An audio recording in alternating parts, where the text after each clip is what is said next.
Good morning, everybody. Morning. Morning. First of all, you see, I have to disappoint you because I do not present my thesis with the orange life jacket around my neck, but I hope I can grab your attention anyway.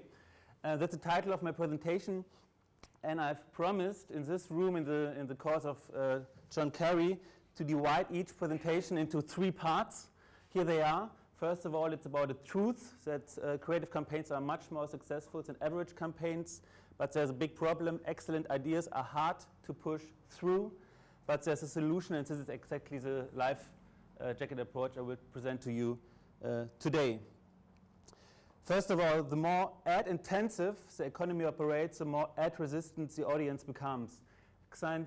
Communications scientists say that there are average amount of messages of 4,500 a day from the waking up in the morning until going to sleep. And the consequence is that there's an average viewing of an ad of 1.7 seconds, and 67% of people say advertising is bothering, advertising sucks. So that 50 to 75% of all advertising efforts show no effect. That would mean when we have the spendings from the US last year of $163 billion, 8 to $120 billion would be wasted. I think this is a tremendous amount. So, but what can we do? Like a teacher in school, I think you as a professor must know it, you have 2 solutions. First solution is to cry louder, that everybody hears you. This would mean to increase the advertising budget. Second solution, it's much more interesting, is to tell an exciting and interesting story. So to invest in excellent ideas. So this grandma is for me the role model for creative advertising, because everybody is listening to her just because it's an exciting story. But now the main question is, creative advertising really more effective than average normal advertising? And I have a really clear answer. The answer is yes, it is. And not only yes, it's also a scientific fact. It's the truth. I found 3 different studies from 3 different countries, 3 different approaches, 3 different years. They all prove the fact that creative advertising pays off. First one is from Trommsdorff and Becker from Technical University of Berlin. What they've done is first of all, they asked doers and the clients about the initial advertising goals and the actually realized advertising goal. So they had a measure for the effectiveness of a campaign. And afterwards, they asked outstanding creative professionals to elevate the campaigns according to the criteria of the Art Directors Club of Germany. Here you can see all the 5 criteria. The result is really impressive. The more creative a campaign is, the more successful it is. So this does mean the more criteria a campaign received, the more successful was the campaign in the market. It was the first study I found. Second study, I think it's well known here for the guys from LeoBurnett. It's from Donald Gunn. He investigated 400 of the most successful campaigns at creative festivals. And afterwards, he asked the agencies and the advertising professionals about the increases in sales, market share, changes in brand awareness, and so on. So the result, again, it's really close to the result from Trommsdorff and Becker. 86.5 campaigns reached or surpassed the advertising goals. Most of them versus hard data goals, mean increase in turnover and sales. Other of them, an increase in qualitative goals. This does mean an increase in awareness and a gained image. Besides that, when you have all these 400 awarded campaigns at creative festivals, there's a big intersection to winners of the Effie. The Effie is a prize for effectiveness. and not so much for the creative excellence of a campaign. So it's against the proof that creative campaigns pays off. And the third study I found, the guys from Switzerland always have high credibility. It's from Etienne Aebi. He asked 250 experts. The result is that 87% indicated that creative advertising is always or almost more successful than average advertising. And again, there's a big intersection. In 2003, 9 of 10 campaigns won an Aebi and a merit at the ADC from Switzerland. So when we see these three studies together, what is so impressive is that the results are so close together. Also, it's from different years, from different approaches, different countries.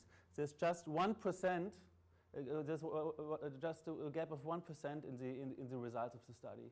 So, and I think this is a really good news for all creatives in advertising agency. Creativity pays off. It's a scientific fact. It's a truth. But besides this truth, there's a huge gap to the reality of advertising, because that's the reality looks like, at least in Germany, maybe in some other countries too. So the truth is not put through in the advertising world. The truth has not yet convinced the client. And what can we do now? First of all, the resistance against new ideas, it's in our genes.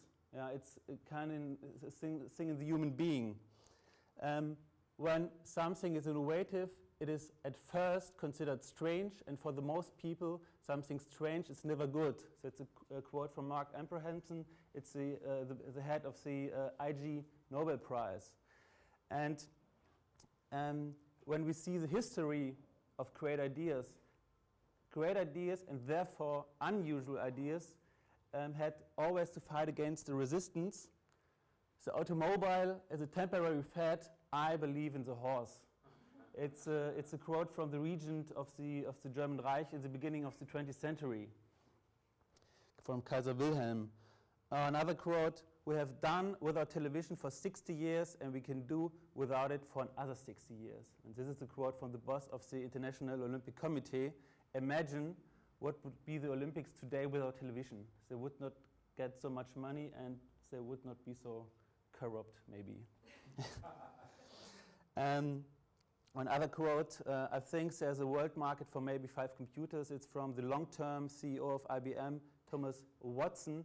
And again, this shows the narrowness of human imagination. That's what the audience said when Bob Dylan plugged in his electric guitar at the folk festival. So again, you see the resistance against new ideas. Another good example for the cultural side, this guy was only able to sell one picture, and that's only because his brother had so much sympathy with him. Summing up, we can say ideas are the most fragile thing on earth, and this is a quote from advertising guy, and now we are on the advertising side. And when we speak about advertising, it's always good to ask Sean Haggerty. He's saying the easiest thing to do is to destroy a good idea.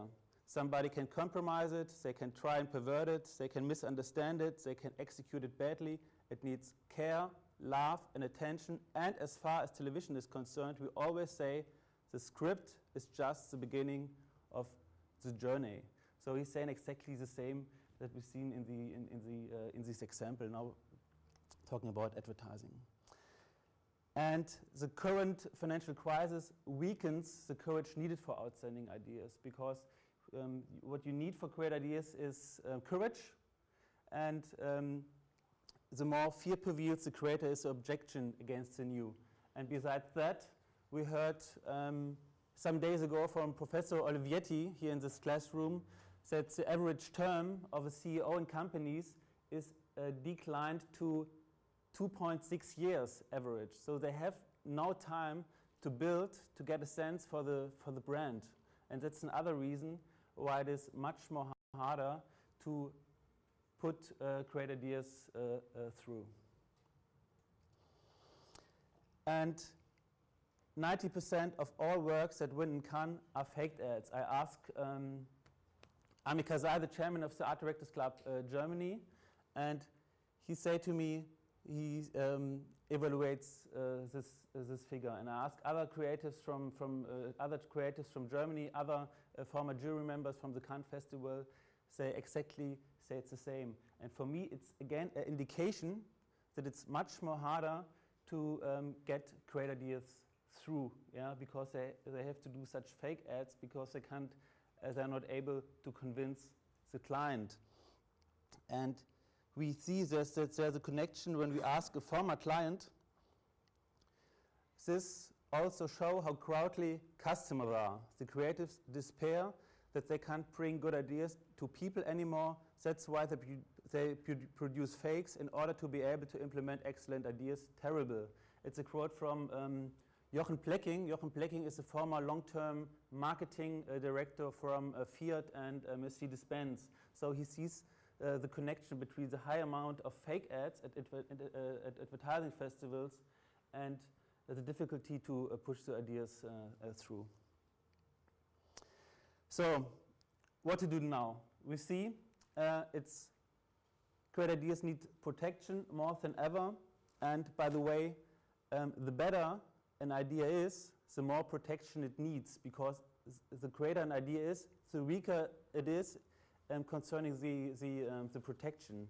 A normal idea, it's much more resistant than a really good one. So that's why, first of all, how I came to my life jacket of great ideas. I've done two things. First of all, I made a survey among 120 people working in marketing and communication. I got feedback from 44 people, and I divided these 44 people into two groups, into a group of non-creative companies and the group of creative companies. Here I was not able to divide them into one of these groups. And my objective was to examine if there are any distinctions in the process in this country, in this company, in the process from the briefing until the execution. What is the difference? And besides that, I had interviews with former ADC Clients of the Year, people who were honored because of their great contribution for excellent advertising in Germany. This is a boss from Vitra design company. He brought the Bauhaus furniture and the living rooms of Germany. This is Jochen Zeitz, the CEO from Puma, the youngest CEO ever in Germany. This is Michael Hörmann. It's the marketing director from Baden-Württemberg. It's the state of Germany. It's the first state in Germany who has a budget for advertising. It's still a benchmark in campaigns in this category. Jochen Plecking, it's a former marketing director of Mercedes-Benz. For me, he was responsible for maybe the best advertising Mercedes-Benz has done ever in Germany. Jean-Pierre Klage, marketing director from Frankfurter Allgemeine. It's a leading German newspaper. And Dirk Hufnagel's marketing director from Hypo Vereinsbank. He has done for me maybe the best bank campaign ever in Germany. So now that's how Life Jacket could look like. And first of all, I have to say the air chambers I will present now are more a kind of recommendations, more kind of guidelines than a kind of laws. And the air chambers are developed from the perspective of an advertising agency.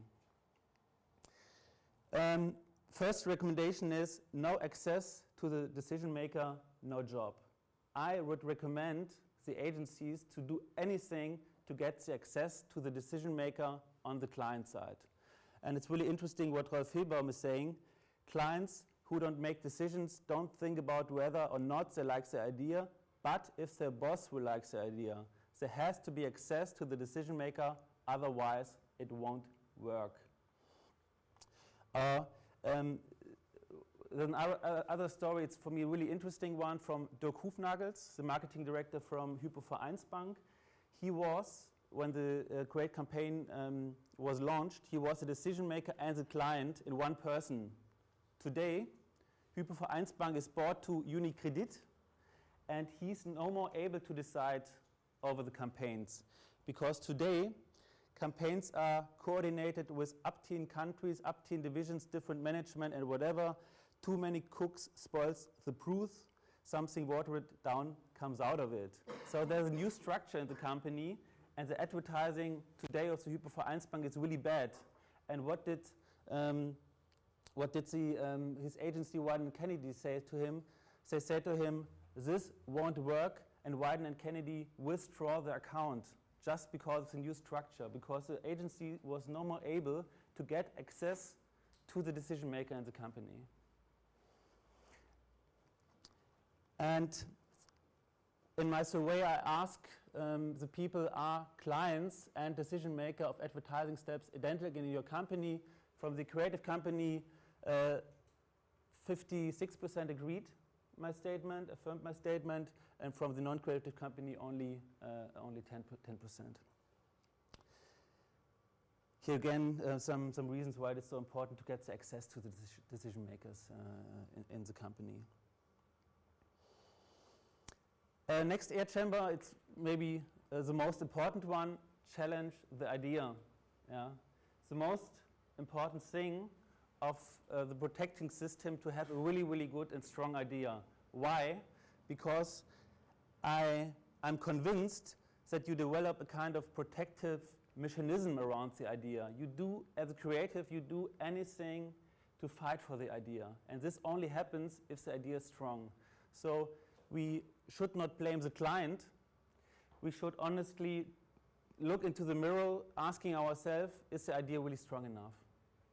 And when we are sure it is, we have the enthusiasm to make it happen, like John Haggerty is saying, because we have to convince a lot of people in the whole execution process. What Dirk Hufnagels said was, only if I'm 100% convinced of the idea, I can jump on the table and say, that's it, people believe me. And what can I do to get a great idea? My suggestion is to make a kind of, to look for benchmarks, yeah? And always ask yourself, can I put the idea next to my favorite work without getting a negative reaction? Sometimes it's really hard to do it in this way, but why not? Also, there's another quote I like very much. It's from Rolf Fehlbaum. Everything you do for a reason other than the one you pretend to have will fail sooner or later, and everything you do because you love it and want to see it happen has a good chance of paying you back.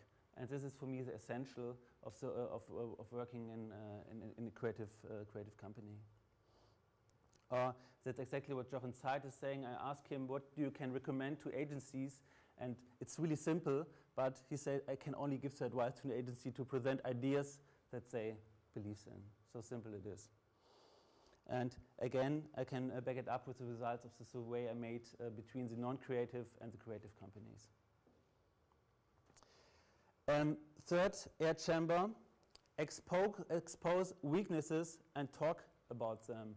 I really would recommend the agencies to talk about the weaknesses of a campaign in front of the client. Yeah? We are so trained to talk just about the advantages and the strengths, but to get the trust of a client, talk about the weaknesses. Because a great idea always polarizes. And when something is polarizes, there are always small risks and weaknesses. Sometimes they're really obvious, but why not talking about them? And I think it's better to take an idea apart, look at it rationally, and address the risk honestly than just try to convince blindly. That's the recommendation I got from Rolf Fehlbaum from Vitra. Jochen Blekking is saying in this way, I always told them the truth. And with them, he means the board of directors at Mercedes-Benz. I told them everything, good ideas polarize, and it could very well be that we received letters from a few schoolmasters. So what? They accepted it. So Spaetgens was able to get, in this way, the trust of the board of directors of Mercedes-Benz, and he was able to sell all the great campaigns. Again, research. And the next air chamber is a little bit strange. I really was thinking about it if I put it in the life jacket. But my recommendation is don't try any political games with a client. Yeah? Speak in a really rationally kind about the strengths and the weaknesses, and don't try any political games, because always when you are working with politics, you will get a political backlash. Yeah? And we are only good if we are both on the same side. Fighting each other doesn't get us anywhere. That's the kind of relationship Jochen Spaetgens had with his former agency, Springer Jacobi, maybe one of the best agency ever in Germany. Or one should have some kind of constitution, a handbook. So not only a contract concerning the financial issues, but only a constitutional handbook about the behavioral issues. And yeah, Jean-Pierre Clark is talking about the mutual culture that grew between him and the agency. And so I think it's no wonder that in the creative companies, say 66% agree that the mutual culture growth between them and the agencies. From the non-creative companies is not so much. And just really interesting is really great campaign are built really often on long-term relationship with clients. It's absolutely impossible that DDB is playing a political game with Volkswagen for the last 60 years. But I think the same thing is BBDO in Brazil. They're working since the 50s for Volkswagen. Yeah. It's about the culture, about the behavior, and not so much about the political games they're playing. This is, of course, a really important air chamber fight, the pre-tests. All the 6 clients of the year, none of them did pre-tests before the campaign was on air. But everybody of them did post-test, and everybody of them was absolutely successful in the post-test. And my recommendation is, as agencies, we have to fight against pre-tests, but why not suggesting post-tests? Yeah? When the creative idea is strong, we will win the post-test. And the credibility is much more higher when we suggest even this post-tests. That was the way. And Jochen Spaetgens said, pre-tests are the guillotine for advertising. The consumer can only relate to what he already knows. A good advertising is always something he hasn't learned yet. Also great is a quote from Dirk Hufnagel's, pre-tests are for people without ambition.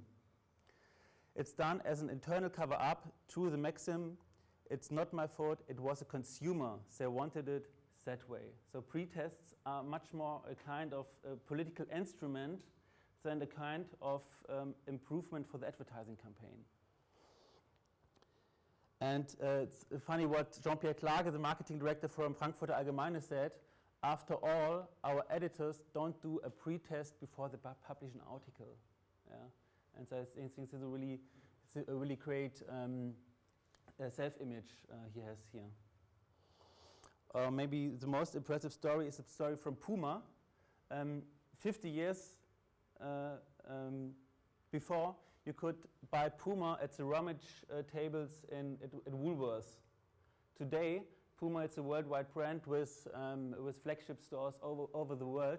And I asked Jochen Zeitz if he has done pre-tests. He said to me, market research could not have brought us where we are today. Too many ideas would have been lost. The consumer would not have told us where he could see the brand. So if he had done pre-tests, there would not be such a world brand like Puma, and he would not be able to build to build thousands and thousands of new jobs. Next air chamber is the recommendation to create time pressure. We heard that ideas are really fragile thing, and it's like skating on thin ice. When the ice is really thin, you have to skate as fast as possible. And when we hear the clients of the year, everybody is talking about a time pressure, about we decided right away, there was a commitment to spontaneity. Dirk Hufnagel said, it was our luck that everything had to move quickly. And Jochen Zeitz said, time pressure is just positive. It was confirmed in the survey. And the next air chamber is towards the advertising agency. The creatives who are directly involved in the execution process are no more able to judge the idea, because they're discussing a lot of details, like is the color of the actor, is it right, or just another blue, or it's a hairstyle, how's the hairstyle? So my recommendation is a creative night who is not directly involved in the execution should regularly be asked to join the group and judge the idea. It's a creative from outside, because I'm convinced that he will see the whole picture. And here Martin Preuss is saying, the better the atmosphere is during the shoot, the worse the result is often. I don't know if it's true, but it may be some often it goes in this direction. And the last air chamber is plug in the loudspeakers, the monitor loudspeakers. The client needs to hear himself. And what I mean with loudspeakers, these are these monitor boxes you have on stages for musicians. And so the recommendation is agencies try to do everything to bring the advertising inside the company, so that the company is getting a feeling for the good sound, the good advertising, and the dissonances, the bad advertising. And research again, and what Plecking was saying, I placed the ads in Stuttgarter Nachrichten, the only newspaper that everyone reads, employees and management. The Stuttgarter Nachrichten is actually a really small regional newspaper, but he knew the CEOs of the company, they only read press clippings without advertising, and they don't see television. Yeah? So he placed the ads in a regional newspaper to show it to the employees and the management. Just a really, really small idea. Klage, what he did was the recent motive as a huge poster right in front of the elevator where each employee passed every morning. It's a really simple idea, but I think it's worth to talk about it. And same did Hufnagel's. So I believe ideas are the most valuable thing in the 21st century, and the air chamber is a kind of evolutionary step to protect the ideas a little bit more. And I think it's worth to discuss this and to talk about it.